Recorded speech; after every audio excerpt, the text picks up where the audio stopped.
जय माँ बगलामुखी, जय माता की। आप सभी का स्वागत है रविन के यूट्यूब चैनल में। आज की इस वीडियो में मैं बात करने वाला हूँ कि ध्यान में प्रवेश करने की वह दिव्य विधि क्या है।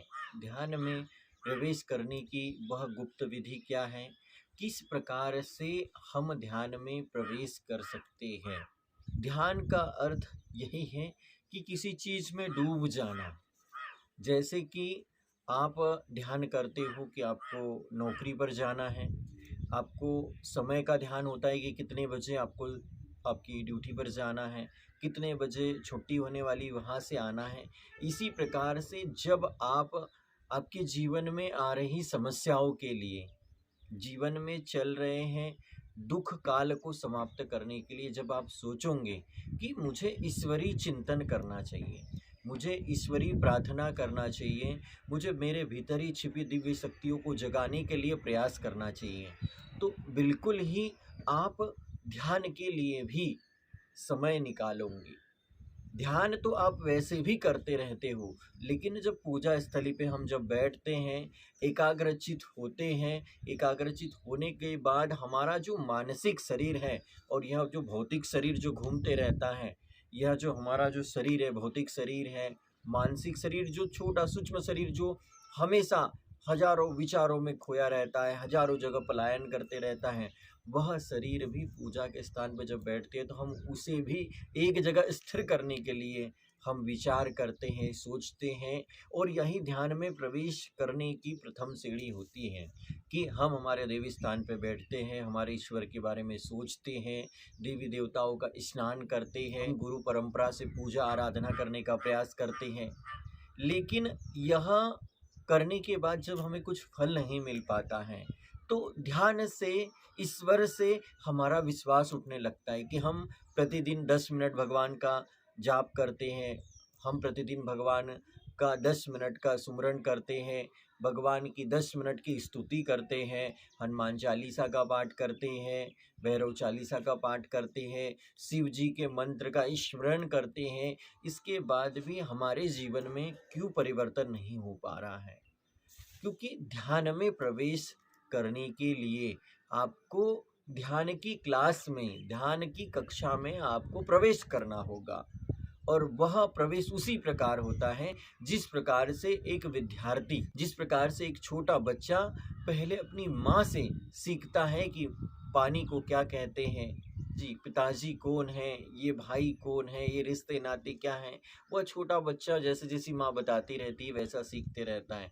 और बाद में वही माता पिता कुछ समय बाद अपने बालक को एक विद्यालय लेके जाते, एक स्कूल लेकर जाते हैं और वहाँ उस बालक का प्रवेश करवाते हैं। पहली क्लास में वह बालक प्रवेश करता है और जब वह बालक स्कूल में जाता है तो उसे पढ़ाया जाता है ABCD, ये सारा उसको दिव्य ज्ञान पहली कक्षा में प्राप्त होता है।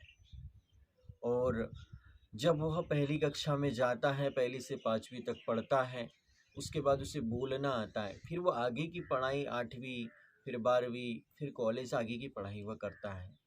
तो हम कैसे कह सकते हैं कि हमें जब बीज मंत्र का ज्ञान ही नहीं है, हमें जब उस ओम की दिव्य महिमा का ज्ञान ही नहीं है, हमें जब शिव तत्व का ज्ञान ही नहीं है, माँ दुर्गा तत्व का ज्ञान नहीं है, माँ काली तत्व का ज्ञान नहीं है, तो हम कैसे उस दिव्य महाशक्ति की उपासना कर सकते हैं? कैसे उस महादिव्य शक्ति से हमारा तार जुड़ सकता है? इसके लिए हम सभी को सोचना होगा कि ऐसे दिव्य गुरु की शरण में जाएं, जिस दिव्य गुरु ने यह ध्यान, धारणा, योग, समाधि सारे शिखर को प्राप्त किया, जो ध्यान में भी पारंगत हो, समाधि में भी पारंगत हो, जो भक्ति रूपी ज्ञान के दिव्य सत्संग में पारंगत हो। तो जब ऐसे दिव्य संत मुनि, ऋषि मुनि, महात्मा के शरण में आप चले जाओगे और उनसे दीक्षा प्राप्त करके फिर आप ध्यान को थोड़ा थोड़ा जैसे लगा रहे थे वैसे ही करना है। जो आपको दिव्य गुरु मंत्र मिलेगा, जो आपको दिव्य इष्ट मंत्र मिलेगा, आप जब उसे ही जपोगे बार बार, तो आपके शरीर की यांत्रिक शक्तियाँ जागृत होगी और ब्रह्मांड में विचरण करने वाली दैविक शक्तियों से आपका संबंध जुड़ेगा। और तभी आपको भगवत भक्ति का दिव्य अमृत प्राप्त होगा। इसके लिए बहुत ज़रूरी है कि आपको एक दिव्य सद्गुरु की शरण में जाना। आप यूट्यूब पर बहुत सारे वीडियोस देखते हो, बहुत सारे लोगों को देखते रहते हो, सोचते रहते हो कि इन्होंने यूट्यूब देख-देख के सीख गए, ये समझ गए, लेकिन जब तक सद्गुरु न मिले तब तक कच्ची सीख। ये जितने यूट्यूब पर दिखते हैं या जितने यूट्यूब पर बोलते हैं, इनमें से बहुत कम लोग उस चीज़ में पारंगत हैं।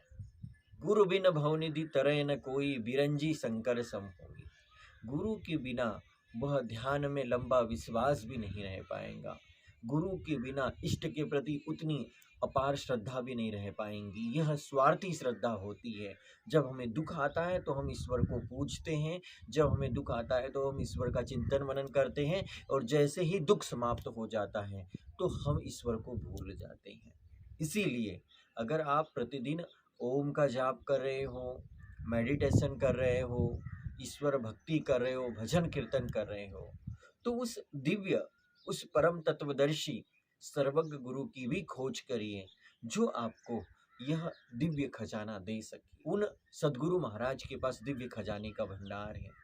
अगर आप चाहते हो कि आपके कुल देवी देवता जागृत हो, तो आपको सद्गुरु की शरण में जाना ही होगा। ध्यान में प्रवेश करने के लिए, ध्यान में डूबने के लिए, ध्यान में खोने के लिए सद्गुरु की कृपा प्राप्त करना बहुत ज़रूरी है।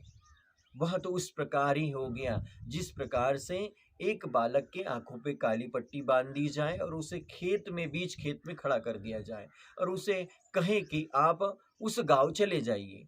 वह बालक उस खेत में ही दिन भर भटकते रहेगा, कभी नाले में चले जाएगा, कभी नदी में चले जाएगा, कभी किसी पेड़ से टकरा जाएगा, लेकिन वह बालक अपनी मंजिल तक नहीं पहुंच पाएगा।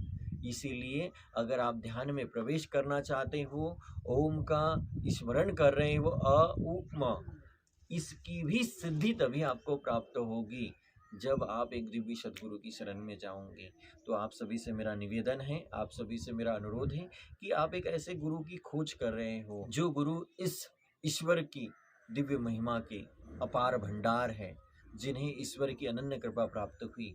तो आप मध्य प्रदेश की पावन धरा में सिवनी में बोरदई टेकड़ी पे महाकालेश्वर धाम है, जहाँ पर दिव्य सद्गुरु महाराज रहते हैं, जिन्होंने अखंड ब्रह्म ध्यानालीन समाधि लगाई है, जिनकी महाकुंडलिनी शक्ति जागृत है, जो आपके भीतर सातों चक्रों का आपको ज्ञान दे सकते हैं, जो आपको हर एक तत्व का मूल रहस्य बता सकते हैं, जो आपके जीवन को भव से पार लगा सकते हैं। यह दिव्य सद्गुरु आप सभी को प्राप्त होंगे तो निश्चित ही आपका कल्याण हो जाएगा। आप सभी से मैं कहना चाहूँगा कि जब तक आपको एक दिव्य सद्गुरु नहीं मिले, आप किसी भी प्रकार के देवी देवताओं के बीज मंत्र का जाप न करें। आप सिर्फ ओम नमः शिवाय, ओम नमः शिवाय या ओमकार का ही जाप करते रहें। किसी भी अवस्था में आप ओमकार का जाप कर सकते हैं, बैठकर कर सकते हैं, सोते हुए कर सकते हैं, बिस्तर में लेटे हुए कर सकते हैं, मोटरसाइकिल चलाते हुए कर सकते हैं, फोर व्हीलर चलाते हुए कर सकते हैं, दोस्तों के साथ घूमते हुए भी कर सकते हैं। आप स्वतंत्र हो। ओमकार ही आपको तब तक आपके शरीर के आत्म जागरण को आगे बढ़ाएगा। और आप सभी अगर चाहते हो कि ऐसे ही दिव्य रोचक वीडियो आप मेरे चैनल से देखते रहें, तो आप सभी यूट्यूब पे कमेंट्स करके बताइए कि आपको मेरे वीडियो कैसे लगते हैं, और मेरा ये वीडियो कैसा लगा आप कमेंट्स करके ज़रूर बताइएगा। जय माँ बगलामुखी, जय माता की।